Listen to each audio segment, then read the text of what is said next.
Well, gracious good morning to y'all. Good to see you. All right. Yeah, beautiful day, great day. Thank you, Stacy and Jackie and Mark and Sean and everybody else who participates in creating this space for ministry to happen on Sunday mornings and, 7 days a week and however that works out. Because ministry, like the lesson says, minister's a verb first. Technically, no, but I think of it as a verb first. So we'll get into that in a minute. But this, one of the fun parts of being, a visiting minister, going around to different churches, that I feel comfortable with sharing some music, and this one kind of leads into the lesson. And I may have done this here before, but I love it. It goes back to my childhood, back in the early '70s, and when I first got into the ministry, I used to quote the chorus of this often. If somebody said, "Hey, why don't you learn this song?" I said, "Well, that's probably a good idea." So I did. And anyway, so this is fun, and Jackie's going to accompany me here with this. We'll see how it goes. Okay, come on, fingers. Start over.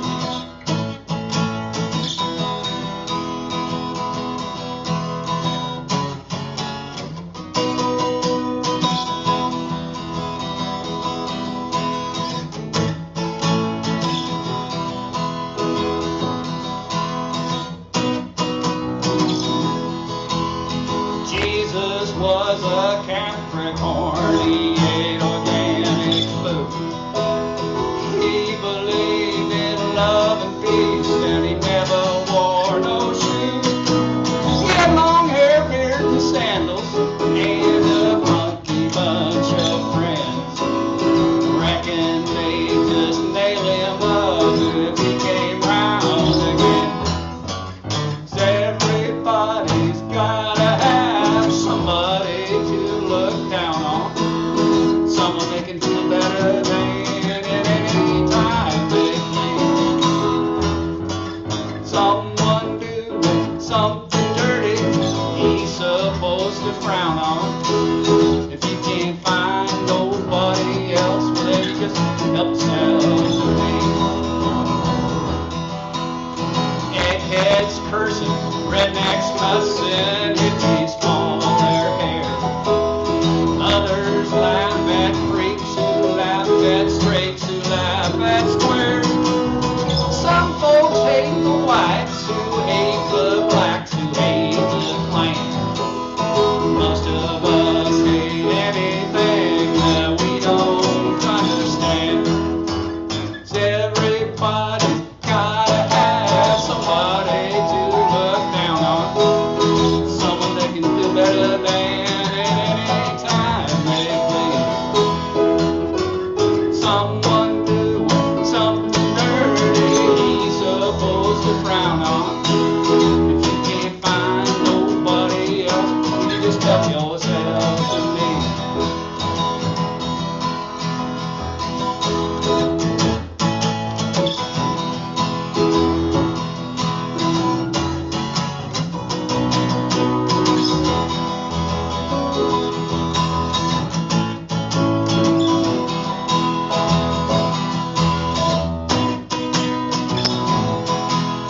Jesus was a Capricorn. He ate organic food. He believed in love and peace, man. He never wore no shoes. He had long hair, beard, and sandals, and he had a funky bunch of friends. Reckon they just nail him up if he came round again. 'Cause everybody's gotta have somebody to look down on, someone they can feel better than at any time they please. Someone doing something dirty he's supposed to frown on. If you can't find nobody else, you just help yourself to me. If you can't find nobody else, well, you just help yourself to me.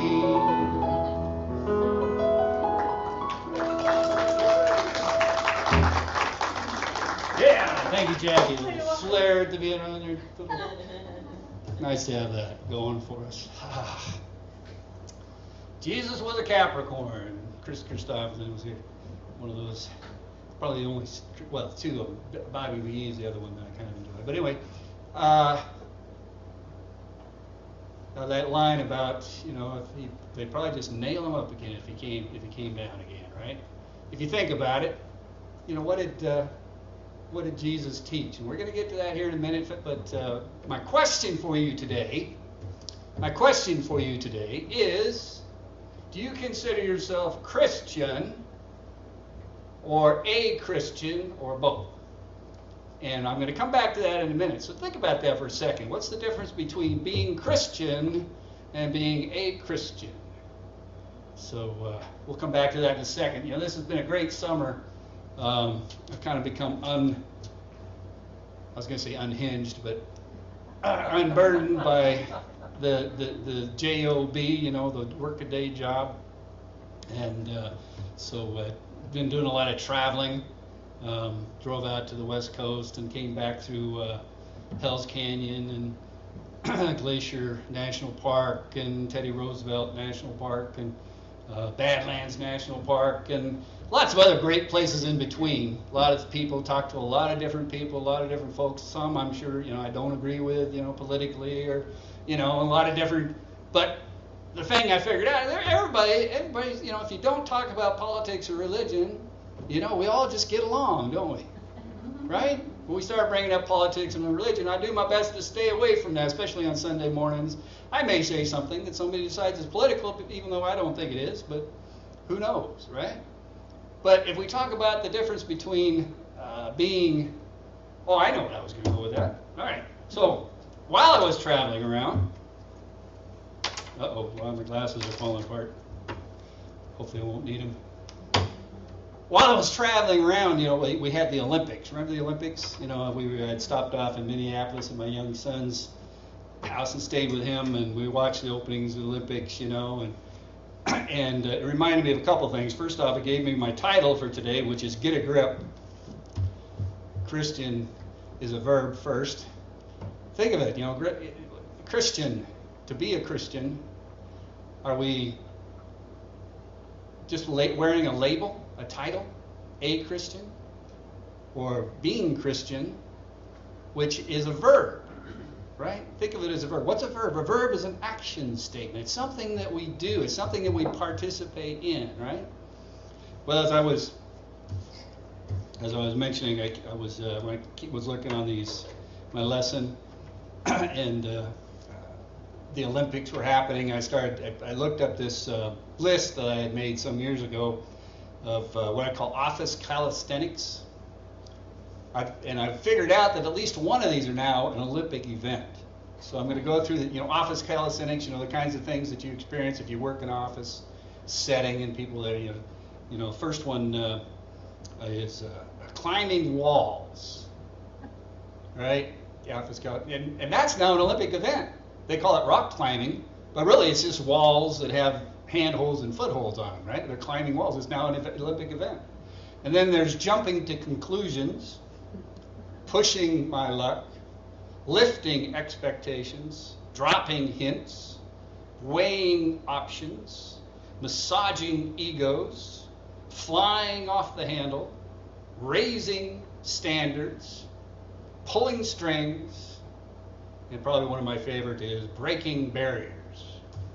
Those are all office calisthenics. You can relate to your experiences working in an office if you worked in an office. I did for way too many years, so prior to getting into the ministry, even in ministry to a certain extent. But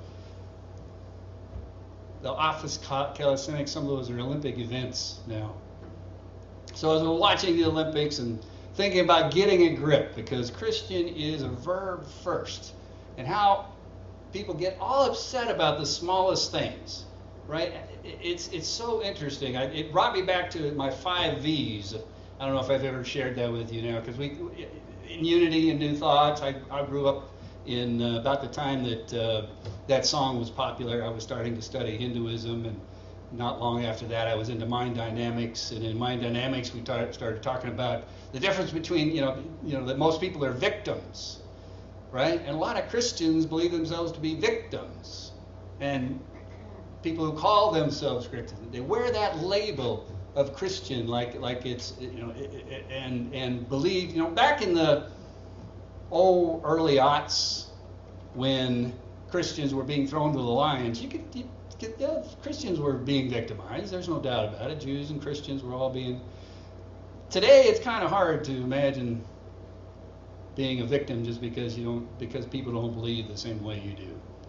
And in Unity, we don't care. We believe in some basic principles that really fit within all of Christianity. Charles Fillmore, co-founder of Unity, once said that we accept all the doctrines of Christianity, metaphysically interpreted.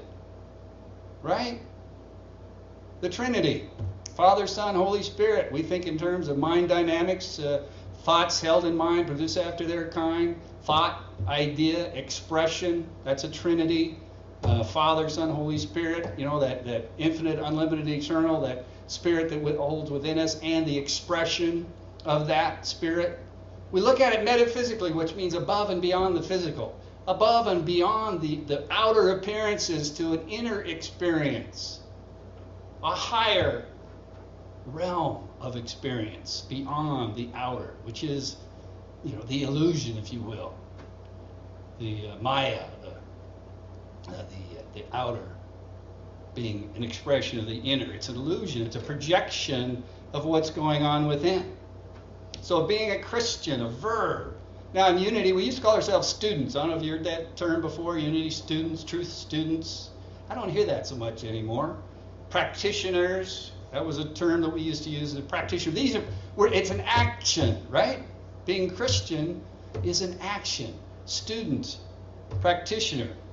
Whereas if we think of it in terms of a noun, then we become a member. So if we're a Christian, most people think of that in terms of, well, I belong to this church, right? Or I have this set of doctrines and beliefs that I follow. That this is who and it's a cultic figure, if you will. And originally, a Christian was a cult. Christianity was a cult back in the early aughts after Jesus left, and it was a small shoot. A cult is basically an offshoot of another religion. It was an offshoot of Judaism originally.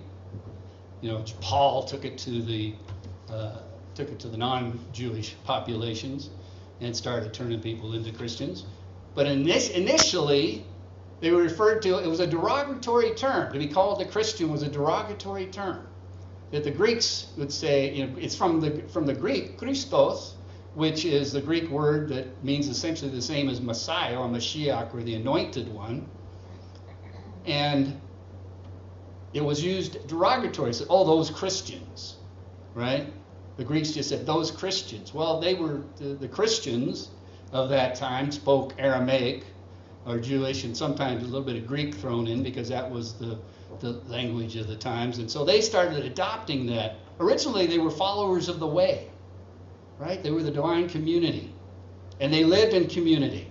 In Acts chapter 2, verses 44, it says that they lived and they held everything, they sold everything they had and came together in community, and they held everything in common.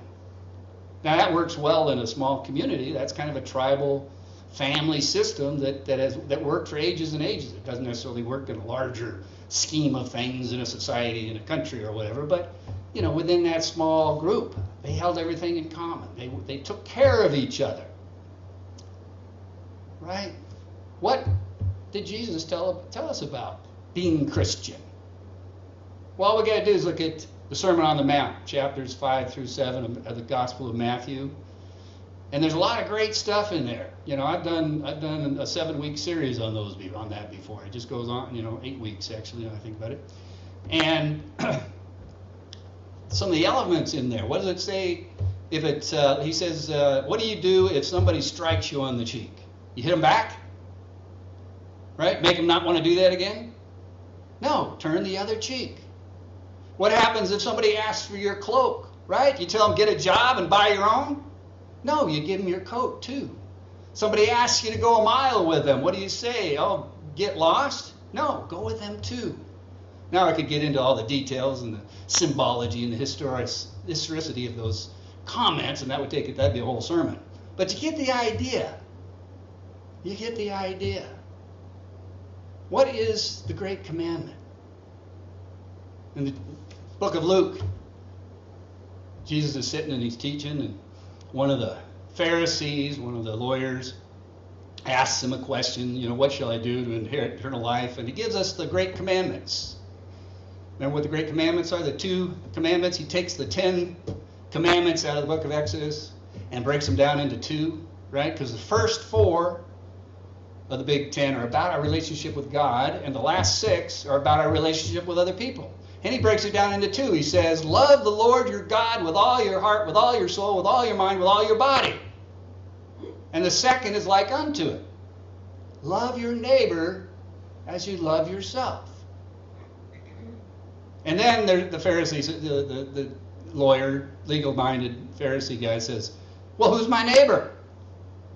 And that's when we get the story of the Good Samaritan. Actually, it just says a Samaritan in the book, but we call it the Good Samaritan. We all know the story of the Good Samaritan, right?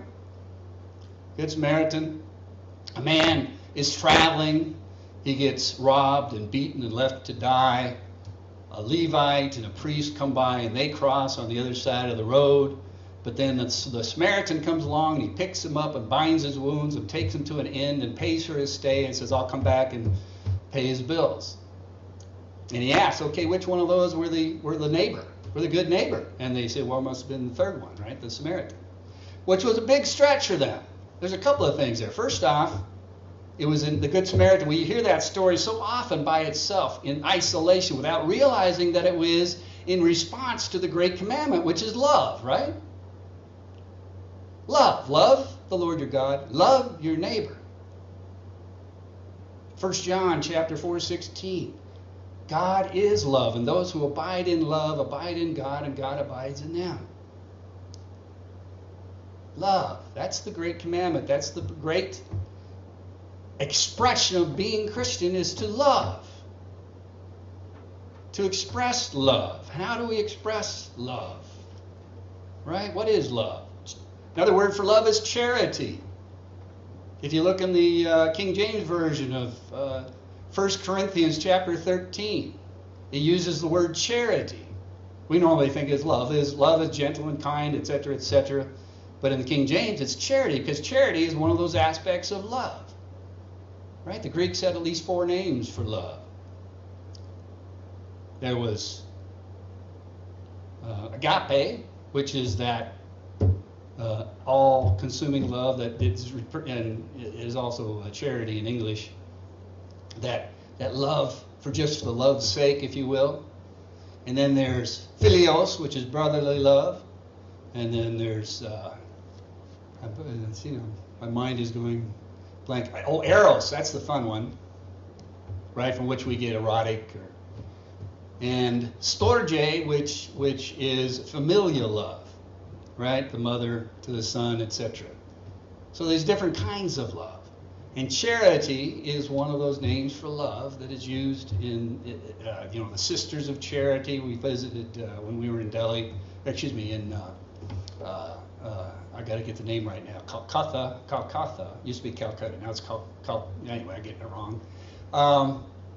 And we visited the Home for Destitute and Dying. Mother Teresa's worked there, and the Sisters of Charity, and they got homes all over the place. It's just about nurturing, caring for others, right? Isn't that what love is? Love is charity, kindness, caring, sharing, nurturing. It's constructive. It's understanding. It's giving. Selfless, being a selfless channel for peace, joy, and love. That's what being Christian is all about, to be loving, to be caring, to give of ourselves, knowing that we have already received. When we adopt this awareness that God is our source, that there is only one supply, and that is God. God is not only our source, but our supply. Right? We talk about the 3 omnis. You all know the 3 omnis, right? God is omniscient, omnipotent, and what's the other one? Omnipresent, right? But God is not only omniscient, but omniscience. God is not only all knowledge, but is all there is to know. God is not only all omnipotent, but omnipotence, in that God is the only power. There's nothing but God. God is not only omnipresent, but omnipresence. The only presence, the essence of all presence. In the beginning, God created the heavens and the earth. What did God create the heavens and the earth out of? God. There was nothing but God. There is nothing but God. We are all just expressions of God. Right? I introduced that idea of being victimhood, you know. And in mind dynamics, we started learning about being victor, right? We're victors over our circumstances. That's as far as a lot of people get, right? We're in control. You know, that God doesn't do things to us, but God does things for us. But then we become a vehicle for God. And God works through us. And then we become a vessel for God, that God works in us. And then we become that very vibration of God, that God is not only working in and through and as us, not only in and through us, but as us. That there is only God. And that's our job as Christians, to be Christian. I have a lot of Buddhist friends. I have a lot of Jewish friends. I've got a lot of Hindu friends. I've got a lot of people who are just, not religious at all, Wiccans and everything else. And a lot of them are a lot more Christian than a lot of people that I've run into that call themselves Christians. I'm sorry. And it's not just in, fundamentalists or whatever. It's also in unity. People who wear that title boldly. It's like being a minister. We can wear, I'm a minister. I have a title. I'm a minister. Big deal. Minister is a verb. It's what I do. I reach out to people. I care for people. I share with people. I help people. That's what we do. Being Christian is what we do. How do we touch life? How do we show up in different situations?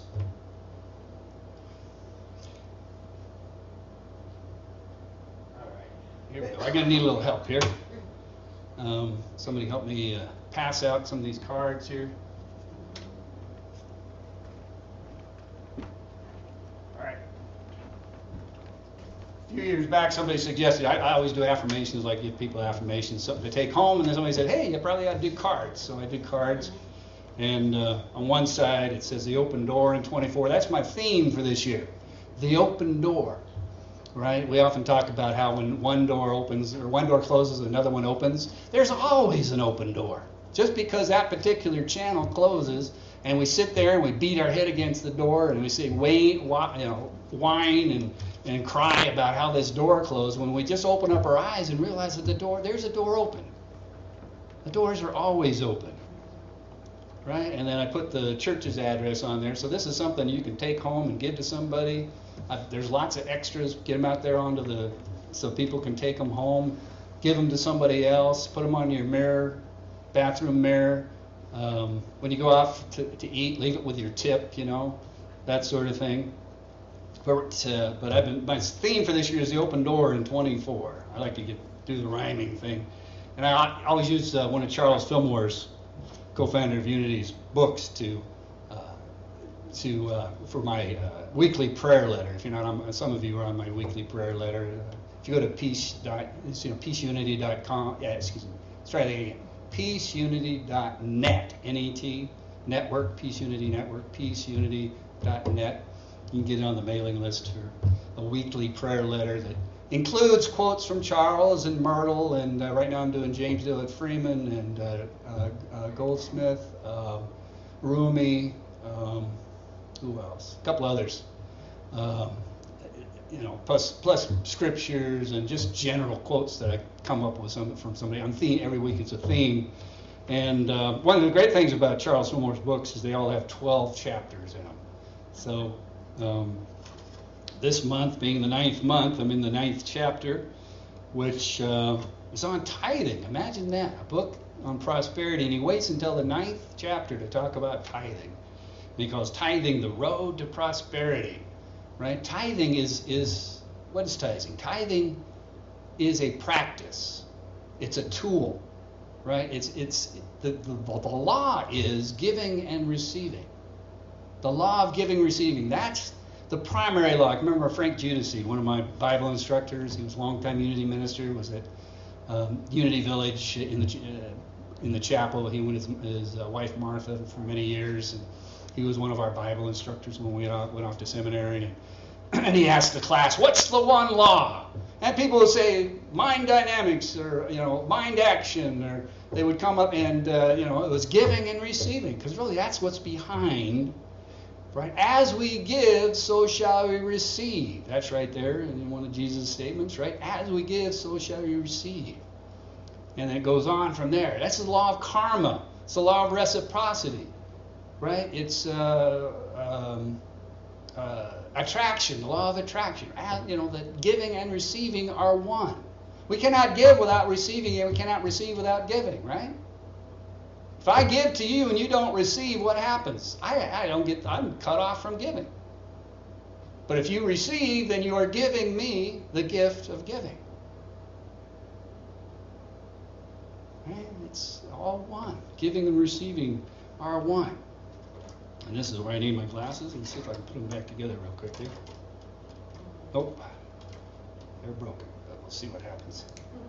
All right. I'll read through one eye. How's that? And here he says, trying to fix the channel through which our good must come is one of the ways in which we shut off our own supply. I changed the tense there a little bit. He says his and stuff. So trying to fix the channel through which our good comes, right? When the door closes, what happens? We bang on the door, we whine and moan and groan, instead of looking for that new door. He says the spiritual-minded person does not make selfish use of the law, but gives because we love to give. Because giving, we give with no thought of reward and no other motive than love. We are thrown more completely into the inevitable operation of the law, and and our return is all the more certain. I tried to make it gender neutral there. Right? It's giving for the sake of giving. We give for the love of giving. Doesn't it feel good to give to people when we're able to share with someone? And it's the same thing with our finances as with our love, our caring, our nurturing, our making a phone call to somebody we're thinking about, visiting people, doing whatever it is that we can do. Because we're all ministers. We all have that ability to minister.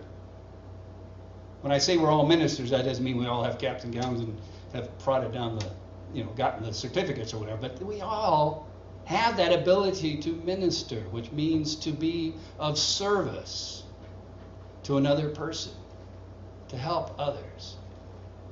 And we all have that ability. And it's up to us, because as we give, so shall we receive.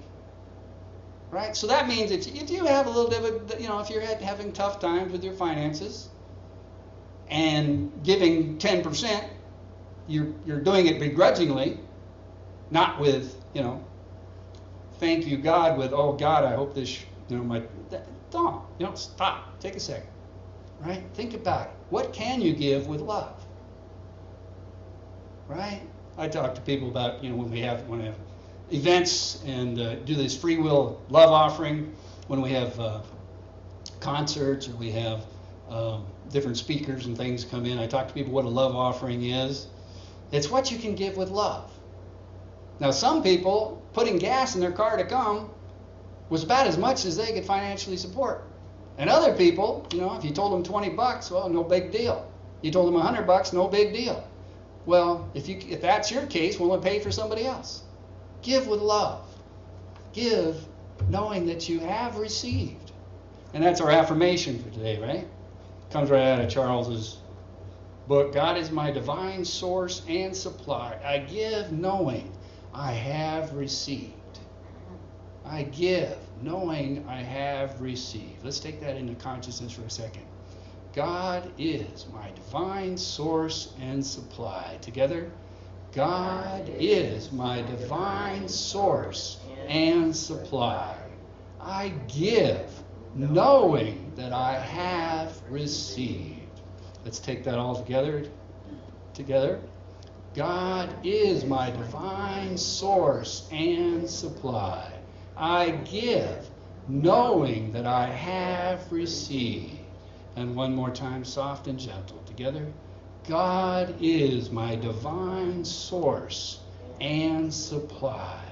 I give knowing that I have received. I invite you to close your eyes if you feel comfortable doing so. Take a moment to center yourself. Take a long, slow, deep breath. If your eyes are open, find some point of prayerful reflection. And to center in on that awareness of God as our divine source and supply. That we live in a sea of God.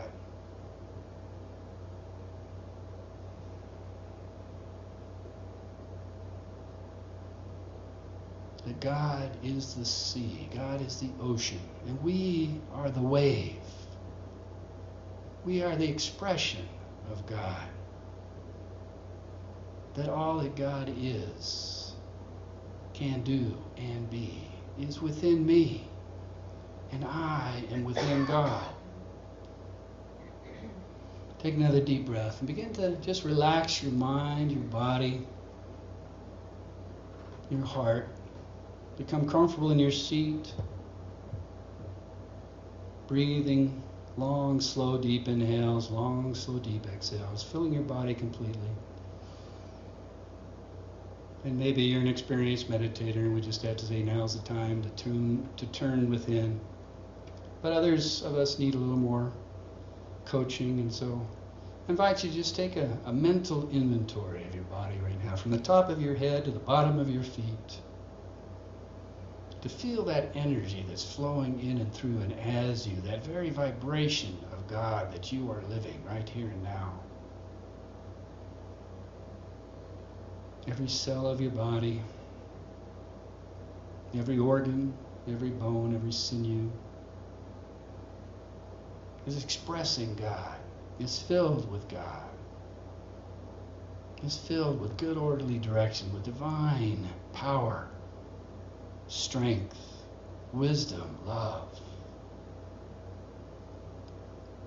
As we continue to breathe deeply, we become aware of any points of distraction in our physical body, any aches, any pains, any tension, any dis-ease of any sort. And we breathe into those areas of your body. If you can actually feel the breath going out into those areas of your body, or maybe you can visualize that pure white light of God surrounding and enfolds you, or maybe you can hear or smell or taste that purity of that light energy of God surrounding and enfolding us, welling up within us. Continue to breathe deeply, relaxing, letting God's good come forth. As we become aware of those points of tension, tightness, aches, dis-ease of any sort, we breathe into them and affirm, I relax, I let go. I let God's good come forth. As we relax our bodies, we give thanks for these wonderful instruments of earthly expression that serve us so well. We have bodies, but we are not our body. We are so much more than a body. And as we move into an inner realm, more inner realm of conscious awareness, we become aware of the thoughts and the feelings of our hearts and our minds. And I like to visualize myself sitting on the banks of a river, just watching these thoughts and these feelings go by. That we have thoughts, we have feelings, that we experience them, the reactions to outer events or inner inspirations, inner thoughts and feelings. And we can watch them go by, and we can detach ourselves from them and just allow them to be, to flow freely without our having to pick them up and play with them. So we breathe into our minds, into our hearts, relaxing, releasing, letting go of our thoughts and feelings. I relax, I let go, I let God's good come forth. Continuing to breathe deeply, setting our bodies, our minds, our hearts aside, we tune in to that infinite, unlimited, eternal existence, that great order, divine presence and power, the good orderly direction, God, Spirit, love, peace, joy. That infinite awareness of good, of blessing, of power, strength, order. All good things come down from the Father of lights, the Father of awareness, into our minds and hearts and bodies right now. I relax, I let go, I let God's good come forth. As we enter into a time of silence, we relax, let go, and let God's good come forth right here, right now.